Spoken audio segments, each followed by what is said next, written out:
to be a Buckeye. Long line of greatness that's come through this place. And he's coming from a much different system at Kansas State, so you got to be able to be really smart. If I would have just been going for the money, I'd probably be somewhere else right now. Can I compete for a national championship there? Will I be able to turn into a first or second round draft pick there? He's another one of these guys that have a lot of starts under his belt. Got to take advantage of this opportunity. It's what I've wanted my whole life. I'm Will Howard, QB1 for The Ohio State University, and this is No Days Off. Will Howard in the gun, hands it off, no, play fake, touchdown Wildcats! The thing about Kansas State that I loved the most was the people, especially with my teammates and my friends. I struggled first early on, had some growing pains, played as a true freshman, true sophomore in like that COVID era. Much as it sucked, it taught me so much to win the Big 12 championship. That was one of the coolest experiences of my life. I remember running over the sideline and I threw my helmet down and I looked at the ground. I knew he was gonna make it. When I heard it go in, we run out on the field, I didn't even know how to react. I started crying, man, and just like the confetti falling down, it was an unbelievable feeling.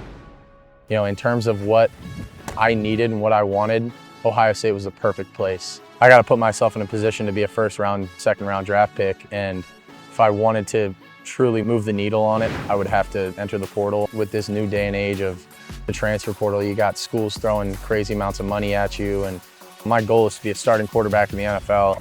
But Howard feels like more of a baller, like a guy that's just going to go out there and ball in a way that other guys aren't seeing the game at that position. He came in, put his head down, went to work. There's the physical toll, but it's definitely a mental toll it takes on you. He's going into his 5th year, so kind of has that built-up experience. So it's helped him be able to, come in and execute really well. For me, it's reps. If there's like a certain throw that you need to work on, say keep missing out balls to my left inside, what do I need to do to work on that? I just need to throw them. I'm gonna go out there, I'm gonna grab a receiver and throw 20 balls until I can't get it wrong. For the most part, I know what I have to do to fix some things, physically especially. Obviously, I have a big build. I think that's one of my biggest attributes. I feel like I have a strong arm. I think my deep ball accuracy last year wasn't as good as it could be. I think this year that's something that I'm trying to work on improving, and I feel like right now, the way I'm throwing the deep ball, I feel good about how that's gonna progress, especially with the horses that we have out at receiver this year. It's fun, just chucking balls up to those guys. The talent level's off the charts. We got receivers out there that are, stallions like these guys are and can just go make catches like you've never seen and make things look easy. Like, makes my job 10 times easier. Mecca is a quick guy. He's gonna get in and out of cuts. He's gonna break people off, but he can also beat you deep. Any route where I get the ball, that's a route I like to run. If they call a play and I know I have a good chance of getting it, that's probably my favorite route. You ready, son?